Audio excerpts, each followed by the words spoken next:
Hey guys, Omni here. We are back for episode 5 of the Rings of Power. Galadriel has managed to work with the Queen Regent of Numenor to kind of put together at least a little bit of a temporary alliance to head towards the Southlands to try to impede what else is going on. Halbrand kind of is fighting to stay behind, which again, I'm not quite trusting him right now. We got to meet the father, the Adar of the orcs that have captured Arondir, and seemingly seems to be an elf who's just kind of got this compassion and infatuation with these orcs that actually there's like a mutual respect going on there. Very kind of interested in that character, to be honest, and seeing a little bit more of that because it shows a little bit of the side of the orcs we haven't really seen before. Again, some of the strongest bits of the episode and the series so far has been the scenes between Elrond and Disa and Durin. I almost said Gimli. Anyway, all that was great. Yeah, there was no Harfoots whatsoever in the last episode, which I thought was kind of interesting. I'm very interested and intrigued by this stranger. Not so much the Harfoots themselves. I really only care about this stranger right now as far as that storyline goes. But yeah, man, I'm curious to jump back in, so we're going to go ahead and do that. If you want to see the full-length reaction of this episode, you can check it out over on Patreon, or if you become a member of the channel, it gives you access as well. It is in watch-along format, so you just can bring your own footage with the time code, see my reaction to the entire thing. Get the same thing for all the other shows we cover here on the channel. You also get to suggest and then vote on what movies we react to each month. We got monthly Q&As, behind-the-scenes footage, or trying to make it worth your while since you are going out of your way to support the channel. But of course, I know not you can do that, and a simple way you can help us out is just by liking, commenting, subscribing, sharing these videos, because it really does go a long way with helping the channel grow here on YouTube. With that all said and down the way, guys, let's go ahead and hop into episode 5, Partings. All right, here we go. Migrate, Tom. No, migration. Like migration. Means like to move. What we do, Harfoots. Teaching him how to talk? Well, teaching them their language, rather. Because he can speak. I'm Perrin. No, you're not. Oh, it's... Firefly. That was just an accident. Aw. Remorse? You're not a Perrin. Oh, well, okay. You know, like, some people pointed out a very strong counterpoint to the whole, like, theory about him being evil with the flames not burning. Because when he was in the camp, the flames there caught fire, the page he was trying to read. So it wasn't, I don't know. I think maybe it's a good sign that he could go either way, or is a purely neutral source. Who knows? I'm very curious to find out the deal with this character, man.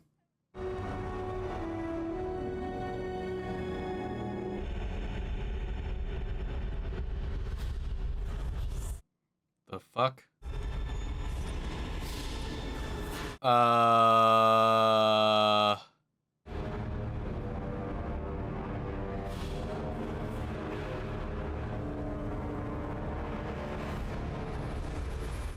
That's not a good sign. That plate or shield or whatever they were holding, though, had the constellation he's looking for on it. The part of me that knew its warmth as well. I shall miss it. Summon the legions. It is time. Wow. Together we can survive this. Follow me, and together we will. Great. I care. I'm ready to serve. Nothing would make me prouder. But you had your chance. And you made your choice. I mean, he's not wrong, but...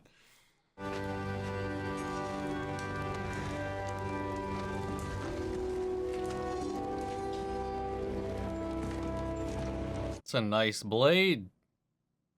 I have just convinced Numenor to send 5 ships and 500 men to aid your people and place a crown upon your head. Find another head to crown. I don't know what to think about anybody, man, right now. Easier in the dark.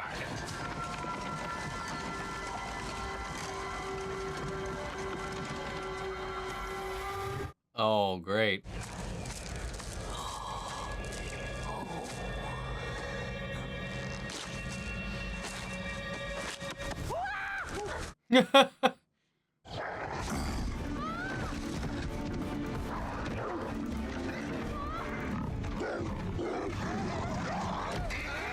Jeez, dude.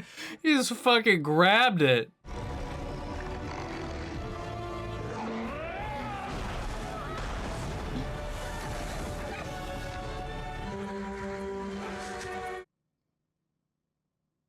Hell yeah, man. Oh, what the? He slapped the ground too hard, or is that him expelling his life force or something? Couldn't tell if that was just super bruised or what.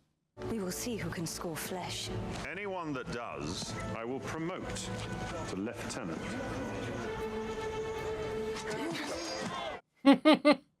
Swordsmanship is about balance rather than strength.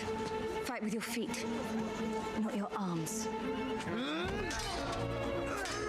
Dirty.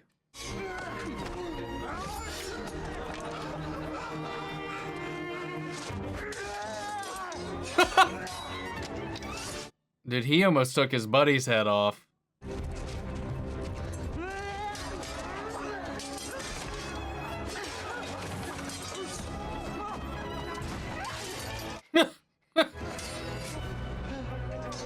Don't plant roots.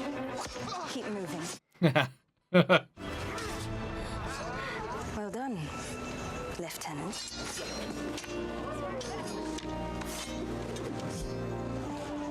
He's got some moves there. Tell me you couldn't sway Miriel's mind now. What makes you think Miriel's mind and my own are not as one in this? Because my father would sooner die than take orders from an elf. He's about to murder this kid.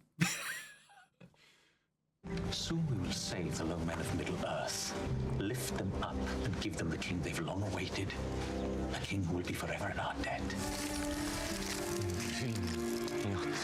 Hey! Oh!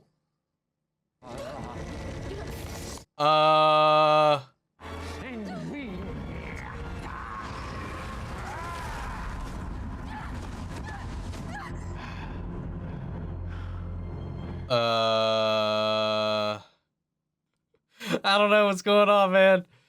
Still some badass shit, though. I really think he's like on a precipice of going either way, drawn towards these certain like elements and stuff, like these whispers, but like, I don't know. I might task the same of London, shipping off its warriors, expanding its cities. Bit sudden for elves, no? Typically takes you people weeks just to decide to take And what if keeping your promise to his people meant ensuring the doom of your own? If you build an alliance with them, build a friendship, pure honor, all that jazz, fruits go both ways. On one side fought an elven warrior. The heart Dude. poured all his light into the tree to protect it. On the other, a Balrog of Morgoth. Dude. Channeled all his hatred into the tree to destroy it. Amidst their duel, unending, lightning ensnared the tree. Forging of their conflict. Power, as pure and light, as good, as strong and unyielding as evil. And what if keeping your promise to his people meant ensuring the doom of your own? If you build an alliance with them, build a friendship, pure honor, all that jazz, fruits go both ways. Don't be a dick.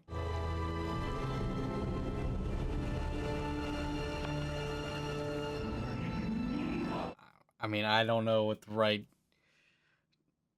choice would be in that situation, but I do respect Elrond so much for, like, not backing down on his promise and oath to his friend, man. At least for now. I don't know if that'll change, but... What'll it take to make this right? Finally get a free hit. Jaw, gut, your choice, one hit. Three.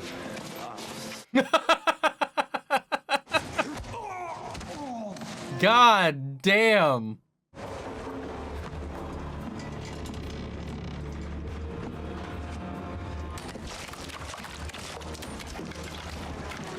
Wow, really?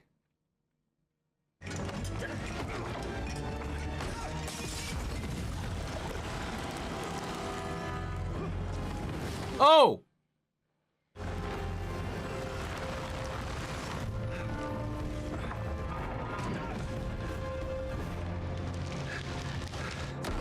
Oh!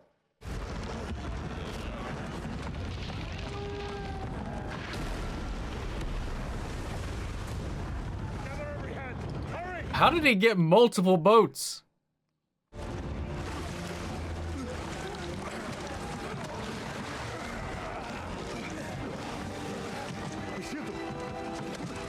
mean, maybe.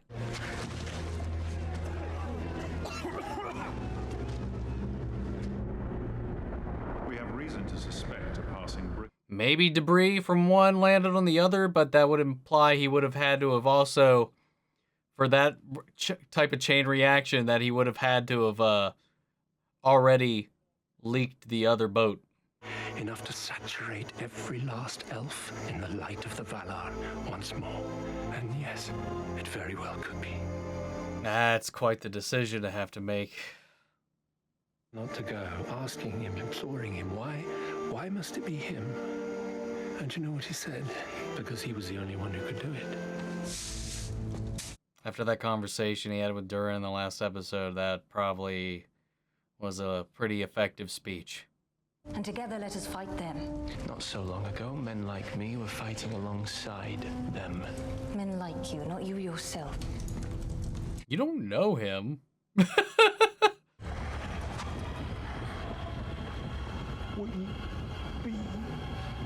You are Sauron, are you not?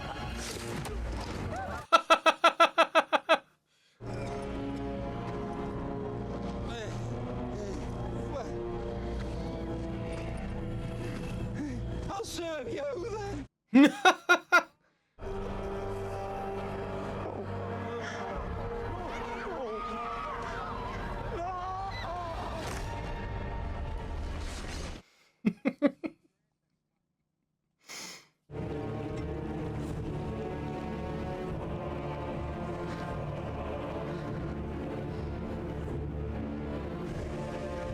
Dude.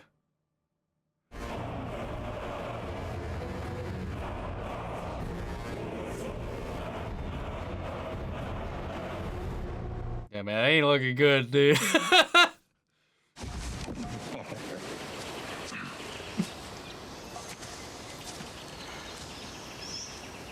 You made it up. Really? God damn, Durin, hell yeah.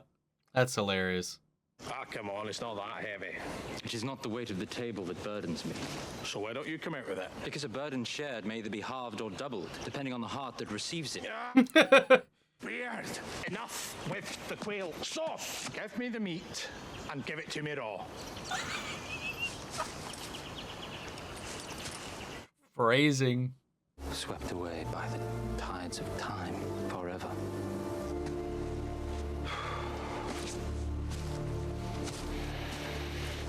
I'm glad he's not hiding it from him, at least.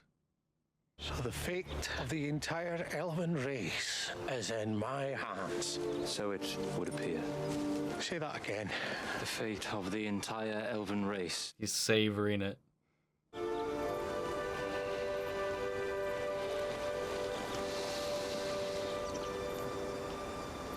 Whose hands? These two are my favorite thing, man. It's a long journey back. All this sunlight is starting to give me a sour stomach. Under one condition. Tell Disa the tables from me. Push your luck, elf.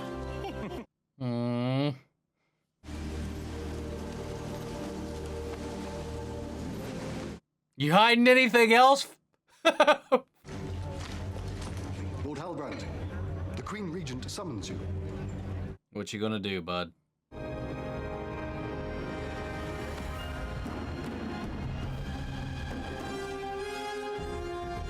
Well, look at him.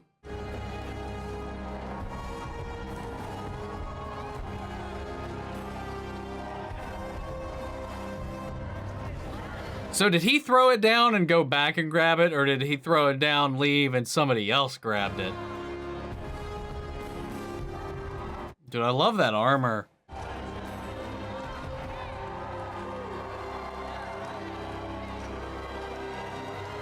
Why was she so dead set on stopping all of this?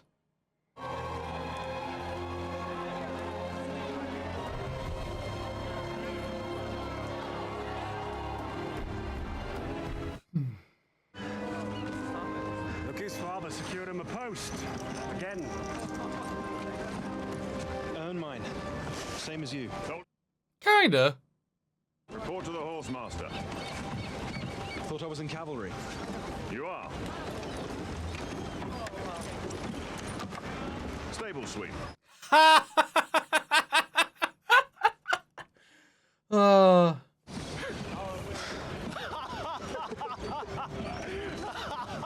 He's on the boat at least. Got what he wanted. Nepotism wasn't going to get him here. Something was going to.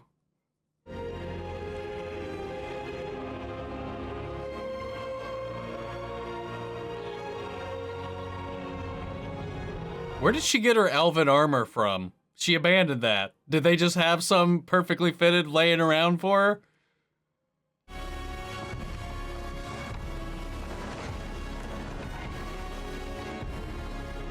Isildur immediately fucks up the fucking sails again.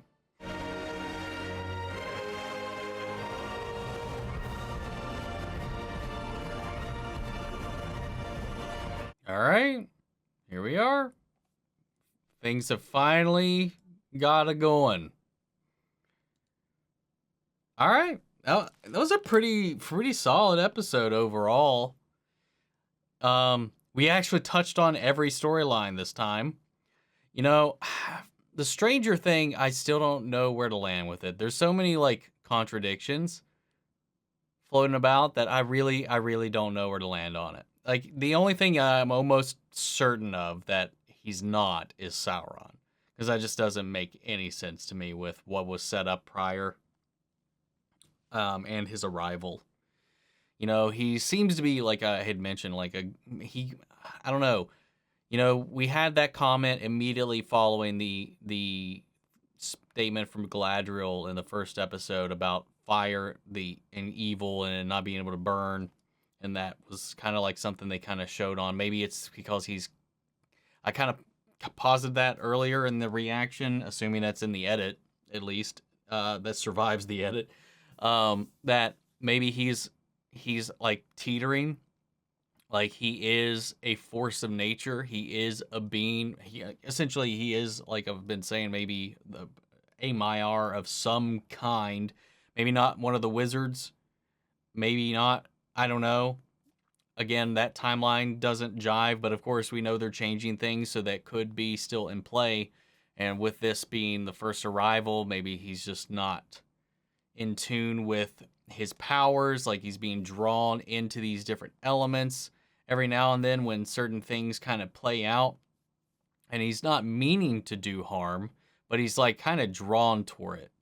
So like, I don't know, it never seems purposeful, and he does show remorse for like the fireflies and of course for what happened with Nori when he froze her arm. So I don't know. Like I feel like maybe he's like this great good, great evil, where he could teeter either way. And we know like the Balrogs, the stuff like that are, I believe, if memory serves, are corrupted Maiar. So I mean, so there's the potential for him to go either way. But I don't know. I really don't know. Right now, I feel like it's so useless to speculate at it because there's just not enough information. Then he's looking for that constellation, which we saw on the shield of those priests that seem to be coming in to find his crater.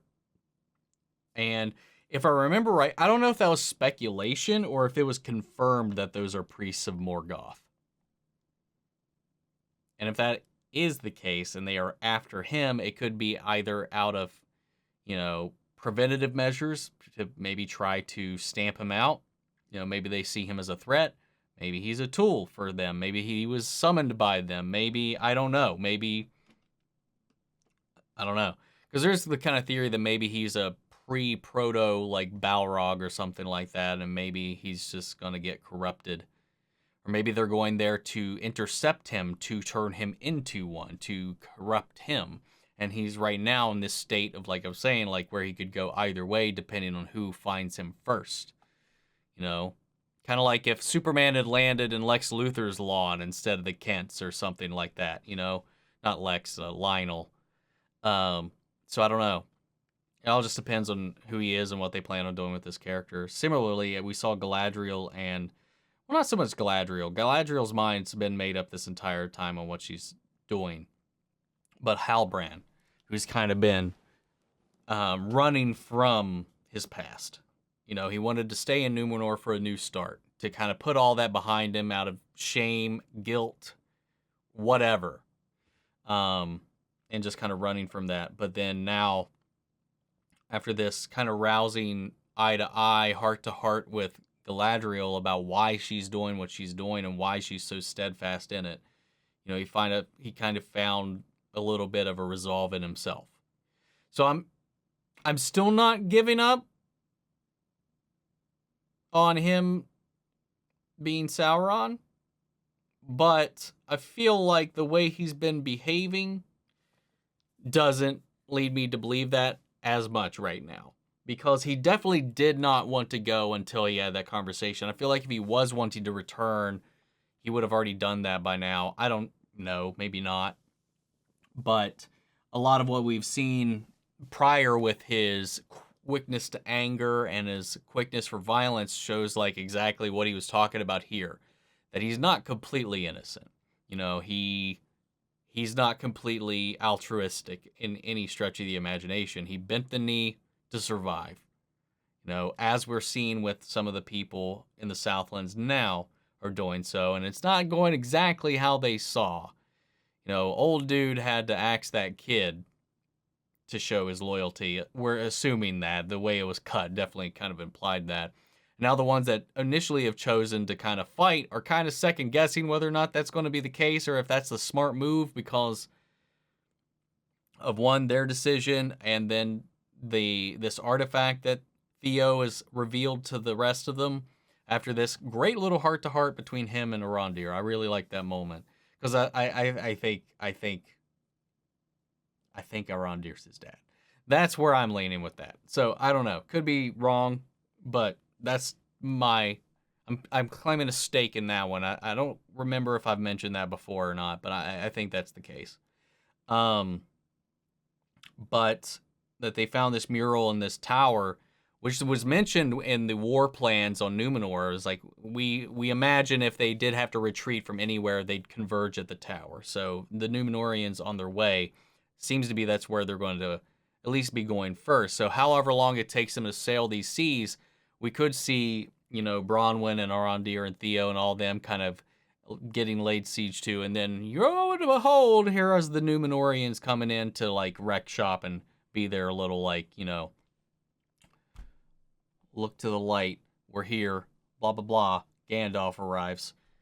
That thing. Just that equivalent here. You know, it's probably going to hit, like, a bleak little turn, and then they're going to, like, turn the tide and show up and help. Because they're like, what are we going to do? What can even happen? And then they had this little glimmer of an idea, which is like they were talking about the tower, and then they looked up at it, and I was like,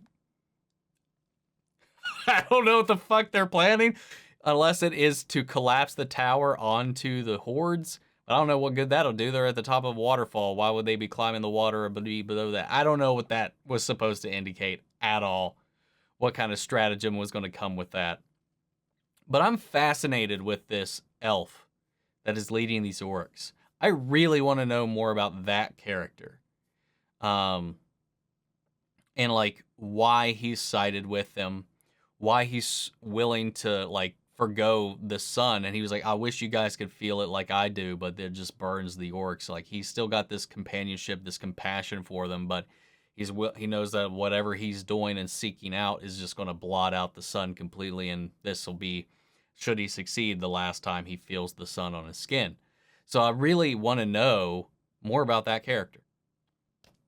And I don't know if he's acting on his own, if these orcs are actually aligned with Sauron or not, because he seemed a little like, I don't know, maybe I read the scene wrong or his emotion wrong, but he seemed a little perturbed when the guy was like swearing his fealty to Sauron when he came to kneel before him. And he was like, I mean, I could swear to you, I guess, after he got it like smacked around. So I don't know. I don't know if he's like a third party or if he is working for Sauron or if he's trying to access this artifact for his own means for some other purpose. I don't know. But the dying light of the elves has already begun. And Mithril is their hope for saving that, and that's in Durin's hands. Because they put a lot of pressure on Elrond. And maybe none of this would have played out in their favor in the long run if they had let him in on the secret before sending him out there. You know, because if he had that knowledge going in, maybe he wouldn't have been able to navigate that conversation as fluidly or honestly and innocently as he did when talking to Durin in their first encounter and reestablish that friendship, to now bring that to the table after they've healed that friendship to be able to get this kind of response out of Durin. If he had just went in there knowing full well why he was there, it's not just this tower thing. That tower is going to be playing a part in it, but that this is probably going to be like, I don't know, I feel like maybe he wouldn't be able to navigate that situation. It wouldn't have been as amiable as it was. So I think that worked out in the long run, but I still can't help but feel like Gil-Galad is not still being wholly truthful about certain things. I mean, even Celebrimbor even knew. I don't know, man.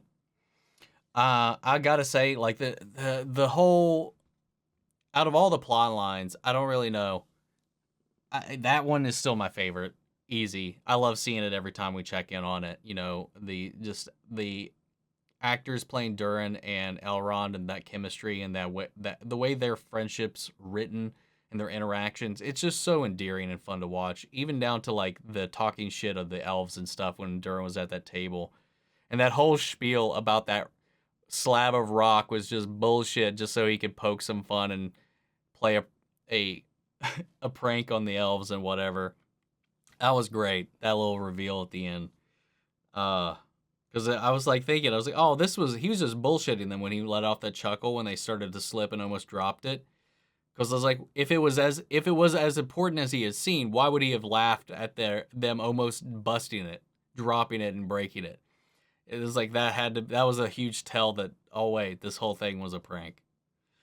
It was great. I love Durin and Elrond, man. Those two are my favorite characters in this whole thing right now. Yeah. Galadriel is, I'm starting to warm up to her storyline a little bit.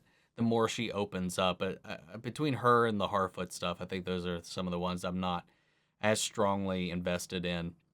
And as far as Numenor goes, character-wise, Isildur's father is the one that, if you put like one of the only characters over there that I enjoy watching, other than Jack Black, who, while isn't doing anything that he's doing for altruistic reasons, he's got sense in his head. His son, not so much, but whatever. We'll see how all that goes. But guys, what did you think of the episode? Sound off the comments. Let me know your thoughts down below. We'll carry on the conversation after the video. Feel free to join us in our Discord. We can talk about it there as well. Links to that in all my social description box below. Follow me in each and every one of those. If you want to see the full-length reaction to this, remember you can check it out over on Patreon, or if you become a member of the channel, gets you access as well. And speaking of, before we go, I want to shout out our channel legends: Manny, Sherrod, Ryan, Karen, Jason, Coleman, Philly, Vane, Yori, Corey, Scott, Margaret, Grace, Mary, Bradley, Melita, Robert Anguiano, Raven McCann, Status Alive, and Jeffrey Hale. Thank you guys so much for your continued support. But that's it for this episode, guys, and I'll see you all next week with episode 6. Take care, everybody.